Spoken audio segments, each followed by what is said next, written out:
Boa tarde a todos. Hoje vamos conversar um pouquinho mais sobre as raízes de nosso Brasil. O terceiro capítulo do livro Raízes do Brasil é intitulado Herança Rural e trata principalmente do que restou do Brasil durante e após o período de colonização. Como podemos deduzir após a leitura do capítulo e o conhecimento contextual anterior, podemos afirmar que a economia do país depende muito da agricultura e, em particular, do cultivo da cana-de-açúcar, uma das culturas mais lucrativas que já existiram. Ao longo do capítulo, Sérgio Buarque de Holanda fornece muitas informações básicas sobre o estado do país naquele período do tempo. Nesse capítulo, ele pinta uma imagem clara do que significava viver no Brasil nesse momento e como os eventos do passado, desde os dias coloniais, estavam afetando atualmente os que viviam no período pós-colonial. A questão do açúcar foi um fator iminente na vida de todos os cidadãos e residentes. Ao longo do capítulo, muito pode ser lido e inferido sobre as questões da sociedade açucareira. É importante lembrar que este país, em sua maioria, era valioso para os colonizadores devido à sua riqueza natural, solo rico, espaço físico e metafórico para oportunidades.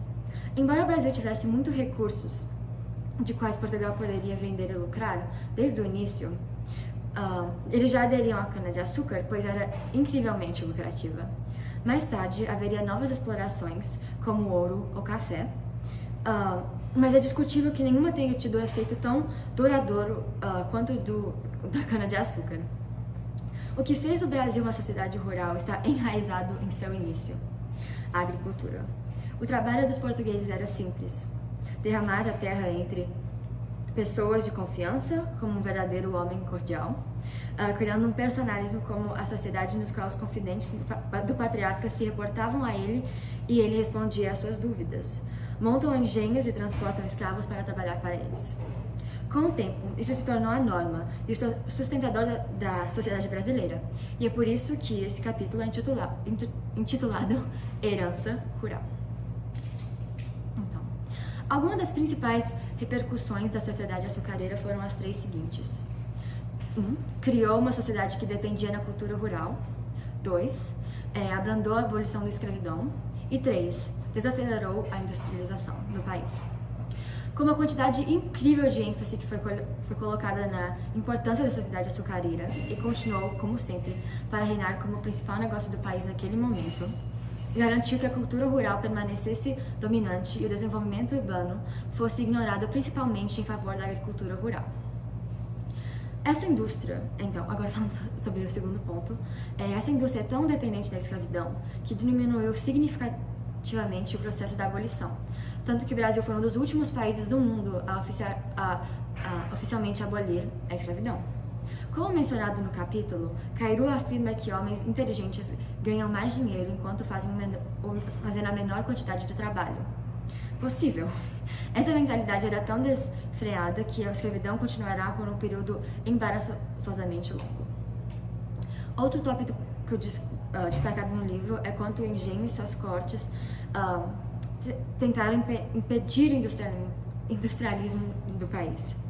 Eles estavam cientes de quanto isso prejudicaria suas indústrias agrícolas e, portanto, fizeram tudo a seu alcance para aumentar os impostos sobre a importação das máquinas e a implementação delas na sociedade. Foi assim que o caso Mauá se tornou proeminente. Então, o livro Raízes do Brasil foi originalmente publicado em 1936 e muita coisa se mudou desde lá no nosso país e nos aspectos econômicos, culturais e sociais. Por isso, enquanto o Sérgio Buarque de Holanda escreveu esse livro, as coisas não eram as mesmas de hoje. Nos dias atuais, ainda podemos ver alguns remanescentes da sociedade açucareira em nosso cotidiano comercial.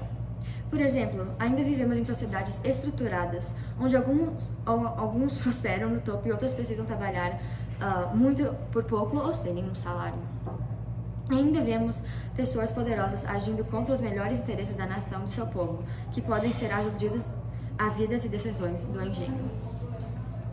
Então, agora, só para esclarecer, vamos falar um pouquinho sobre os termos mais essenciais e o que eles significam. Patriarcalismo é uma palavra característica que descreve uma sociedade em que uma única figura serve como líder. Normalmente, haverá muito nepotismo envolvido, e todos os aspectos do governo serão para atender às necessidades desse governante. No entanto, esse governante tenderá a agir de uma maneira nutritiva e simpática, razão pela qual um exemplo comum disso é uma família. Também é uma boa comparação quando se trata de discutir o quanto o patriarca se preocupa com seu próprio povo e propriedades também, e não muito sobre alguém ou qualquer outras coisas que não estão dentro dessa família. Então, esse é o espírito de fação que é citado no texto. Nesta família, o governante representa o ganha-pão e o líder da casa, que pagará as contas e tomará as decisões oficiais e finais. O patrimonialismo está relacionado bem ao patrimônio, mas no sentido que ele é usado no livro, serve para descrever maneiras autoritárias do governo que giravam em torno do egoísmo por parte do patriarca. No verdadeiro espírito absolutista, o líder desconsidera o público. Essencialmente, não há distinção do público para o privado, pois o público simplesmente não existe. Um exemplo moderno disso seria se o presidente do Brasil decidisse que toda a propriedade, móveis e outros objetos variados em sua casa eram somente dele e não do público. Não na casa dele pessoal, mas na casa dele, do governo durante os anos de presidência. Então, e o personalismo, que é o final, o último. Sérgio Buarque de Holanda argumenta que o personalismo não revela fatos que os empreendimentos coletivos buscam manter em certos sentimentos e emoções, mesmo se atividades públicas estejam subordinadas a relações como que é determinado.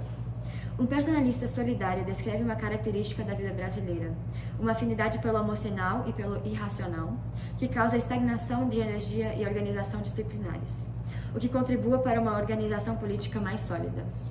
Personalistas têm conexões com o arquetipo desse homem cordial, que toma decisões em base de sentimentos que saturam seus aliados mais próximos. Isso também continua prevalecendo hoje, pois muitas famílias importantes e influentes controlam grandes partes da economia, do Estado e da sociedade como um todo. Então, agora, para melhor entender esses temas do capítulo, é vital examinar alguns outros aspectos dele. O autor argumenta que o Brasil existe em dois períodos diferentes, o período anterior e o posterior à escravidão. Para entender melhor isso, precisamos de contexto. No início do século XIX, a família real portuguesa migrou para o Brasil em busca de asilo, pois depois de ser continuamente envolvida pelos franceses durante as guerras napoleônicas. Quando chegaram e passaram um tempo no Rio de Janeiro, foi um dos maiores períodos migratórios para cidades que o país já havia visto. Naturalmente, os proprietários de terras rurais e os senhores de engenho estavam descontentes, mas não era nada comparado ao que viria no futuro. Mais tarde, naquele mesmo século, os britânicos proibiram oficialmente o comércio transatlântico de escravos. O Brasil não respeitou isso e, por mais de uma década, continuaria importando trabalho forçado africano. Quando o governo finalmente conseguiu a aprovação e aprovou a lei do Eusébio de Queiroz, os escravos deixaram de ser importantes, e alguns, como Mauá, viram isso como uma oportunidade para a industrialização florescer do Brasil. Claramente, os senhores não ficaram satisfeitos com isso, por isso criaria uma demanda extrema por trabalho em áreas urbanas e tiraria o foco da cultura rural. Por aproximadamente 14 anos, os proprietários rurais lutaram arduamente para que houvesse grandes impostos sobre a importação de máquinas, a ponto de Mauá e seu esforço, até o ponto que Mauá e seus esforços fracassaram, solidificando a infame crise de 64. Então, embora isso tenha sido um grande revés para os proprietários rurais, foi uma crise desviada. Eles continuaram pela sua busca e os domínios agrários por mais de uma década. Em mais algumas décadas, para falar a verdade. Em algum sentido, eles eram altamente motivados pelo pensamento de Cairo, que pode ser resumido em duas partes. Ele acreditava que os homens mais inteligentes eram aqueles que conseguiam ganhar mais dinheiro fazendo menos quantidade de trabalho possível, e o outro, que é uma citação do livro de Cairo, que cai na página 85 do livro. O primeiro princípio da economia política é o soberano de cada nação deve considerar como chefe ou cabeça de uma vasta família e, consequentemente, comparar todos que estão lá como seus filhos e cooperadores à felicidade em geral.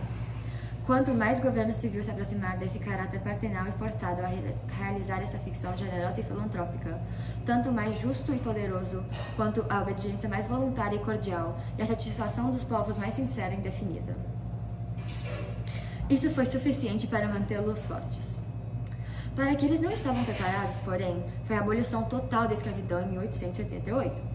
A princesa Isabel assinou a Lei Áurea e com essa sua aprovação, ela, possivelmente até subconscientemente, iniciou uma era.